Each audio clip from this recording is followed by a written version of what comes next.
पाकिस्तान के जितने मदरसे हैं उन सबको रजिस्टर करवा लिया जाए, रजिस्ट्रेशन करवा ली जाए, क्योंकि ये इल्ज़ाम लग रहा है कि मदरसों के अंदर सबसे ज़्यादा इलीगल एक्टिविटीज़ होती है, मदरसों के अंदर सबसे ज़्यादा नफरती मटेरियल पढ़ाया जाता है, इस्लाम की तालीमात वहाँ नहीं दी जाती, मौलवी राज है, मौलवी अपनी मर्ज़ी से बच्चों के साथ बदसलूकियाँ भी करते हैं। ये भी कहा गया है मदरसे के जो ऑफिशियल्स हैं, मदरसे के जो मौलवी हैं, वो तमाम के तमाम अपने बैंक अकाउंट्स खुलवाएँ ताकि हिसाब किताब बराबर रहे। अभी तक पाकिस्तान के अंदर 18,000 मदरसों की रजिस्ट्रेशन हो चुकी है, लेकिन इस पर काफ़ी ज़्यादा मौलवी तसादुम खड़ा कर रहे हैं, एक लड़ाई खड़ी कर रहे हैं जिसमें वो ये कह रहे हैं कि बैरूनी मुल्क की कोई साजिश नहीं हो रही मदरसों के अंदर और मदरसे प्योरली इस्लाम को प्रमोट कर रहे हैं। और ये भी कहा गया हुकूमत की तरफ से कि वजारत तालीम के अंदर ही तमाम के तमाम मदरसे आते हैं, बढ़ते हैं, पाकिस्तानी गर्ल्स की तरफ पूछते हैं कि क्या तमाम के तमाम मदरसों को रजिस्टर करवाना चाहिए और मौलवियों को इतनी तकलीफ क्यों हो रही है? अगर मदरसों के अंदर कोई इलीगल एक्टिविटी नहीं हो रही तो कैसा माहौल है पाकिस्तान के मदरसों का? क्या इस्लाम की प्रॉपर तालीमात, सही इस्लाम, सही कुरान, सही हदीस मदरसों के अंदर पढ़ाई जा रही है या नहीं?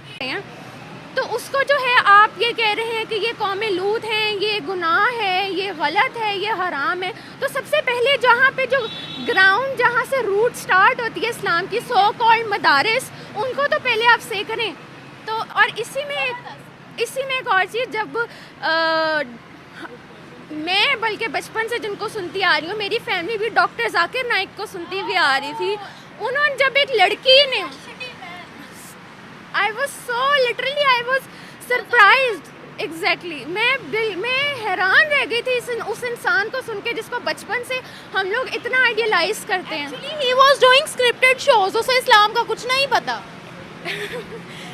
बस उन्होंने जब एक लड़की ने आके जो है उनको ये कहा कि इस तरीके से मदारिस में जो है ये हरकत हो रही हैं, जो इस तरह के रूरल एरियाज़ हैं वहाँ पे जो है लड़कों के साथ इस तरह के रेप केसेस ज़्यादा हो रहे हैं। तो उन्होंने जो है आगे से उस लड़की को ही मोक किया और कहा कि आप जो है इन लोगों के ऊपर इल्ज़ामात लगा रही हैं। तो आई थिंक इंडिया ने बहुत अच्छा काम किया है उनको अपने देश से निकाल के। अगर उन्होंने उनको बैन किया हुआ था ना, तो उनको पता था कि इस आदमी की असलियत क्या है। जब इस तरह के एक्सटर्नल्स आके वो इनकी सो कॉल्ड इस तरह की पीआर करेंगे तो हमारे तो लोगों को यही लगेगा ना कि हमारे तो भाई मौलवी हजरात बहुत अच्छे हैं, वो चाहे आपको शुफ शुफ करके फक्की खिलाएं या फिर आपको कोई और किस्म की कोई फूक मार के फक्की दें। जब इस तरह के एक्सटर्नल्स इंटरनेशनल लेवल के आके आपको ये सब चीज़ें जो सिखाएंगे और कहेंगे, अगर एक कोई इंसान इस चीज़ को पॉइंट आउट कर रहा है कि यहाँ पे ये चीज़ गलत हो रही है और किस कदर होमोसेक्सुअलिटी को आप ही कह रहे हैं ना कि ये गलत है, ये कौम लूत है, और अगर वो इस चीज़ पर एड्रेस कर रही है कि जिनकी पीआर करने आप यहाँ पे आए हैं वही लोग उनके मदारिस में, अगर हम नाम ले सकें, मौलवी तकी हैं और जितने भी ये हैं सो कॉल्ड, और उसके अंदर हम देखें उन्हीं की फहरिस्त में मौलाना तारिक जमील साहब भी बैठे हुए हैं, सब उनके साथ बैठे हुए हैं। हमारी तो अकल उस वक्त उड़ के रह गई थी कि ये हम क्या नज़ारे देख रहे हैं। इस बारे में मैं कुछ कह नहीं सकती, अभी तो हम स्टूडेंट्स हैं तो अभी कुछ पता नहीं है, लेकिन हो भी सकता है, नहीं भी हो सकता, कुछ आइडिया नहीं है इस बारे में। मदरसों का माहौल कैसा है? अच्छा माहौल है, मतलब डिपेंड्स ऑन के उधर की पढ़ाई कैसी है और कैसा होना चाहिए, सारा सिस्टम कैसा है। अगर तो स्ट्रिक्ट सिस्टम है और अच्छा सिस्टम है तो जाहिर सी बात है पढ़ाई भी उस हिसाब से अच्छी होगी, स्ट्रिक्ट होगी और बच्चे पाकिस्तान का नाम रोशन करेंगे। और अगर नहीं तो मदरसे के बच्चे कुछ तो करेंगे ना, मदरसे के बच्चे पाकिस्तान का नाम रोशन करेंगे, कुछ तो करेंगे। नाम ना रोशन किया तो चले मान लिया नहीं करेंगे, लेकिन आगे जाके ज़िंदगी में खुद के लिए तो कुछ ना कुछ करेंगे ना, अपनी इनकम के लिए, अपने रिसोर्सेज के लिए कुछ ना कुछ तो करेंगे। अच्छा ये बताएं, आपको लगता है मदरसों के अंदर ऐसी एक्टिविटीज़ हो रही हैं या उनको सही से तालीम नहीं दी जा रही है कुरान की? ये भी डिपेंड करता है मदरसा किस टाइप का है। कुछ मदरसों में होगा, कुछ में नहीं होगा, अब पता नहीं हम मदरसे का। ये भी उन पर इल्ज़ाम है कि वो इस्लाम की सही तालीम नहीं देते, भड़काऊ माल ज़्यादा है वहाँ पर। वो तो हर जगह ही है, पाकिस्तान में कहाँ पर नहीं है, लेकिन कुछ मदरसों में होता होगा जहाँ पे लोग कुछ करते होंगे। हर जगह ही लोग अच्छे भी होते हैं और बुरे भी होते हैं, ज़रूरी तो नहीं है कि हर जगह अच्छे ही हों। कौन सा मदरसा अच्छा है, थोड़ा इधर आगे आओ ना, जहाँ पर सही अच्छी तालीम दी जाती है, जहाँ पर सही कुरान और सुन्नत के बारे में बताया जाता है, सही इस्लाम सिखाया जाता है, ये बताओ। जहाँ पर बच्चों को तमीज़ सलीका सिखाया जाता है। पता नहीं, ये आइडिया नहीं है। नहीं, हमें इस बारे में आइडिया नहीं है। आइडिया नहीं? नहीं है। आपको अच्छा, अभी ना रिसेंटली जाकिर नाइक पाकिस्तान के अंदर आए थे, पश्तून बच्ची बच्ची थी एक, उसने कहा हमारे इलाके के अंदर मदरसों के अंदर इतनी बेहयाई होती है, जो उस्ताद मोहतरम होते हैं वही बच्चों के साथ बदसलूकी करते हैं, ये सारा माहौल चल रहा है। आपको नहीं लगता कि रजिस्ट्रेशन होनी चाहिए मदरसों की?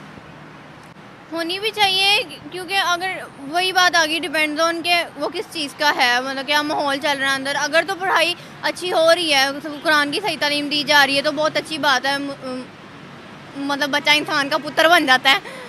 देखे ना, ये बलूचिस्तान वाली साइड पे कितने बुरे काम होते हैं, लोग अल्लाह के नाम पर गलत काम करते हैं। हमारे जो हुकूमत है ना, एक्चुअली इनको चाहिए कि ये कुछ करे, क्योंकि ऐसे तो फिर बढ़ते ही जाएंगे ना, ऐसे गुनाह कम नहीं होंगे, ऐसे बढ़ते ही जाएंगे। बलूचिस्तानी वाली साइड पे हमारा कितना ही बुरा काम हो रहा है, और वो क्या कहते हैं, हम जिहाद कर रहे हैं इस्लाम के खातिर, और ऐसा नहीं है, इस्लाम के खातिर जिहाद नहीं कर रहे, वो अलग ही उनका ज़हन है। व्हाट इज़ द रियल जिहाद? रियल जिहाद तो ये है कि रियल जिहाद तो ये है ना, आप किसी के साथ अच्छा करो और हक के लिए, सच के लिए आवाज़ उठाओ।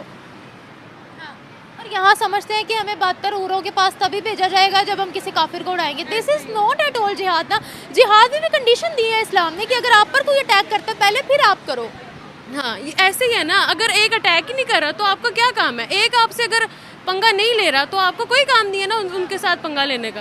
आप उनको अपने मज़हब पर फिर रहने दो अगर वो आप पर अटैक नहीं कर रहे। ये देखिए, हमारे आप सल्लम पर कितनी ज़्यादतियाँ हुई हैं, हमारे सामने है, कुरान पाक है, अहदीस है, उन्होंने कभी किसी को उफ तक नहीं कहा। जितनी उनके साथ ज़्यादती हुई है इतनी किसी के साथ नहीं हुई, लेकिन उन्होंने कुछ नहीं कहा, उन्होंने हमेशा अपने काफिरों को भी दुआ ही दी है। तो हमारा क्या काम है फिर? हम लोग किस तरीके से अपनी कंट्री को ठीक, सेफ एंड साउंड कर सकते हैं? मदरसों को कैसे हम ठीक कर सकते हैं? इन मौलवियों को जिनको बिठाया गया था हिदायत के लिए, इन्होंने पाकिस्तान को कैसे डबो दिया है? और आपको पता है पाकिस्तान भर में अभी तक सिर्फ 18,000 मदरसों की रजिस्ट्रेशन हुई है, बाकियों के लिए अभी ऑब्जेक्शन कर रहे हैं। ऐसे ही है ना, ये हमारे हुकूमत को चाहिए ना कि ऐसी जगहों पे जाएं, वहाँ विज़िट करें, वहाँ पूछे कि क्या हो रहा है, क्या पढ़ाया जा रहा है बच्चों को। जब तक एक जगह से किसी से पूछेंगे नहीं, अब हमारे माँ बाप जब तक हमसे पूछते नहीं, हम पढ़ते नहीं ना, ऐसे ही हुकूमत को चाहिए कि वो ऐसी जगहों पे जाए, वहाँ विज़िट करे, वहाँ पता करे कि वहाँ क्या पढ़ाया जा रहा है बच्चों को। रॉन्ग नंबर मुल्लों ने कितना डबोया पाकिस्तान को? बहुत ज़्यादा। हर दूसरी मौलवी का यही काम है, हर दूसरे मौलवी का यही काम है। फिर कहते हैं मौलवी बदनाम है, बदनाम इसीलिए तो है ना, हलवा और जलवा नहीं छोड़ते ये। ऐसे ही है।